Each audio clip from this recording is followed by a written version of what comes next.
ঐক্যমত্য কমিশন বা consensus commission গঠন করা হয়েছে।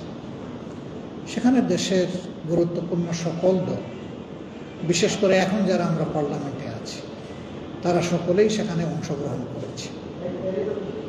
মাসের পর মাস কন্টিনিউয়াস, প্রায় বিভিন্নভাবে বলা যায় যে 8 মাসের মতো সময় এটার উপরে কাজ হয়েছে। তার প্রান্ত সীমায় এসে একটা জুলাই চার্টার তৈরি হয়েছে এবং সবাই মিলে আমরা স্বাক্ষর করেছি। জুলাই আকাঙ্ক্ষাকে ধারণ করে সংবিধানের যে সমস্ত জায়গায় গুরুতর অসামঞ্জস্য কিংবা ক্ষমতার অপব্যবহার করার ব্যাপক সুযোগ রয়েছে, সেই জায়গাগুলোকে পরিশীলিত করার জন্য একটা সংস্কার পরিষদ গঠনের প্রস্তাব গৃহীত হয়। এর আলোকে সরকারের অনুরোধে প্রেসিডেন্ট একটা অর্ডার দেন। একই অর্ডারে জাতীয় সংসদ নির্বাচন এবং গণভোটের কথা রয়েছে। এটাও রয়েছে যে গণভোট হওয়ার পরে সংস্কার পরিষদ কিভাবে গঠন করা হবে তার বিস্তারিত ব্যাখ্যা ওখানে আছে। যে পদ্ধতিতে জাতীয় সংসদের সম্মানিত সদস্য হিসাবে শপথ হবে, ওই প্রস্তাবনা অনুযায়ী এবং অর্ডার অনুযায়ী একই পদ্ধতিতে ওনারা 2টা দায়িত্ব পালন। প্রথম দায়িত্ব পালন হবে ওনাদের সংস্কার পরিষদের সদস্য হিসাবে। সংসদ গঠিত হওয়ার 180 দিনের ভিতরে ওনারা ওনাদের কর্ম সম্পাদন করে অটোমেটিক্যালি এই ক্যাপাসিটি ওনাদের ডিজলভ হয়ে যাবে। তখন ওনারা সংসদ সদস্য হিসাবে ফাংশন করা শুরু করে। এর আলোকে নির্বাচন কমিশন থেকে আমাদেরকে সংসদ সচিবালয় থেকে আমাদেরকে চিঠি দেওয়া হয় শপথ গ্রহণ করার জন্য। আমরা 2টা চিঠি পাই, একটা সংসদ সদস্য হিসাবে, একটা সংস্কার পরিষদের সদস্য হিসাবে। এবং ওখানেই গেজেটে লেখা ছিল যে অর্ডারের ভিত্তিতে অ্যারেঞ্জমেন্ট লেখা ছিল যে একই ব্যক্তি এই 2টা শপথ পাঠ করাবেন।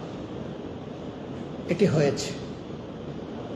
মাননীয় প্রধান নির্বাচন কমিশনার আমাদেরকে শপথ বাক্য পাঠ করিয়েছেন, সংসদ সদস্য হিসাবে প্রথম এবং সাথে সাথে আবার সংস্কার পরিষদের সদস্য হিসাবে আমরা স্বাক্ষর করেছি। কিন্তু বর্তমান সরকারি দলে যারা, তারা শপথ নেননি, স্বাক্ষর করেন, ফলে জটিলতা তৈরি হয়েছে। তখন সংসদ নির্বাচন অনুষ্ঠিত হওয়ার এবং সংসদ সদস্যদের গেজেট প্রকাশ পাওয়ার 30 পঞ্জিকা দিবসের মধ্যে সংস্কার পরিষদের সভা আহ্বান করার বাধ্যবাধকতা আছে। এটা কিভাবে হবে? ওই একই প্রস্তাবনায় আছে যে পদ্ধতিতে সংসদ অধিবেশন আহ্বান করা হবে, একই অনুরূপ পদ্ধতিতে সংস্কার পরিষদের সভা আহ্বান। সংবিধানে লেখা আছে রাষ্ট্রপতি আহ্বান করবেন, কিন্তু রাষ্ট্রপতিকে লিখিতভাবে যিনি সরকার গঠন করবেন সেই সরকারি দলের প্রধান অর্থাৎ প্রধানমন্ত্রী লিখিত অনুরোধ জানান।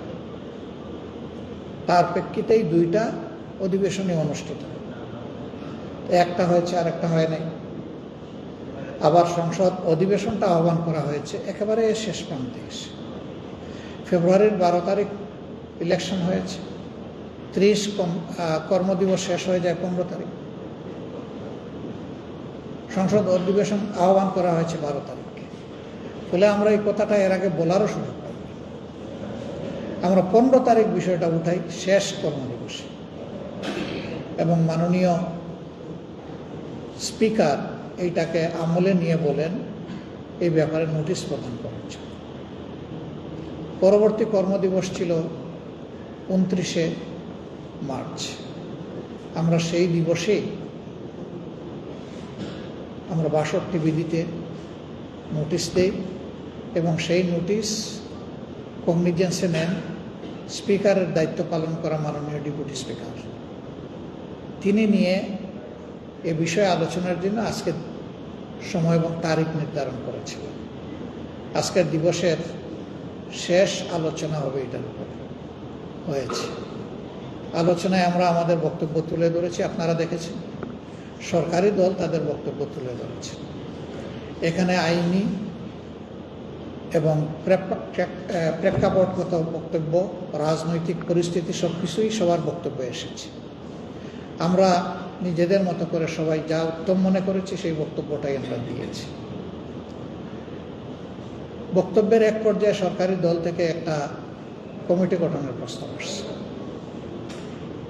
এটা আসলে আমাকে যখন বক্তব্য দ্বিতীয়বারের মতো দেওয়ার সুযোগ দেওয়া হয়, তখন আমরা বলেছি যে আমরা তো এখানে সংকট নিরসন করতে এসেছি, সংকট তৈরি করতে এসেছি, অতএব আমরা সমস্যার সমাধান চাই।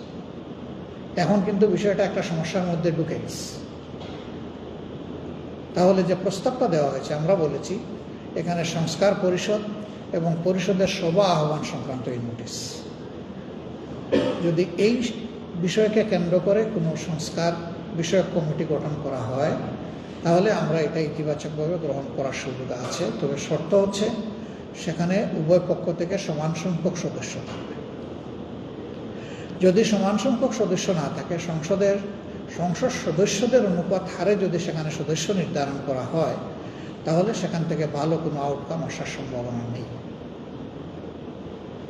আমরা এই প্রস্তাব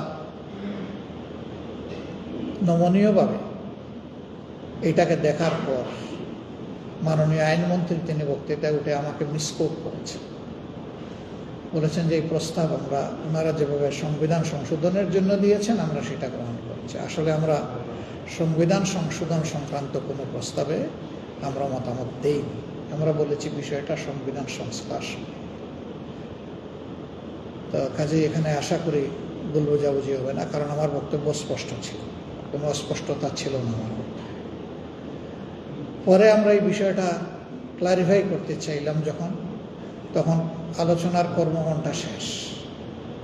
মাননীয় স্পিকার এই ব্যাপারে বললেন যে আজকের আলোচনা এখানে সমাপ্ত হলো। আমি যখন বললাম যে আমাদের তো কৈফিয়ত আছে, সুযোগ দেওয়া হলো, উনি বললেন যে কালকে এটা আমরা সুযোগ দেব।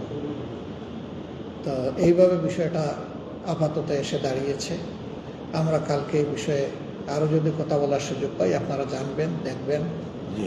আপনাদেরও সহযোগিতা চাই। আমরা এই সংসদে এসে মুখামুখি অবস্থানের থেকে সংসদকে উত্তপ্ত করে আমরা কোনো সংকট সৃষ্টি করার উদ্দেশ্যে এখানে আসি। আমরা প্রথম দিনই বলেছি আমাদের ভূমিকা হবে গঠনমূলক, দেশের স্বার্থে, জাতির স্বার্থে। যে জায়গায় সরকারি দল ভালো উদ্যোগ নেবে আমরা সমর্থন দিব, সহযোগিতা দেব প্রয়োজন।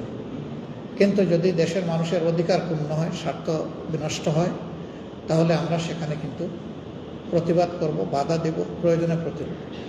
এটা ছিল আমাদের নীতি। 68% মানুষ যেহেতু গণভোটে রায় দিয়েছে, আমরা তাদেরকে অনুরোধ করেছি এই গণরায়কে, গণ অভিপ্রায়কে সম্মান করার জন্য। তাহলে তারাও সম্মানিত হবেন। আমরা বলেছি যে গোটা সংসদ সম্মানিত হবে যদি আমরা সবাই মিলে গণভোটকে সম্মান করতে পারি। আমরা এটাই তাদের কাছে প্রত্যাশা করি। আমরা আশা করি বিষয়টা তারা আন্তরিকভাবে বিবেচনায় নেবেন এবং সংকট নিরসনে তারা উদ্যোগী হয়ে সদিচ্ছার পরিচয় দেবেন। আজকে সরকারের পক্ষ থেকে বলা হয়েছে সংবিধান সংশোধন সংক্রান্ত বিশেষ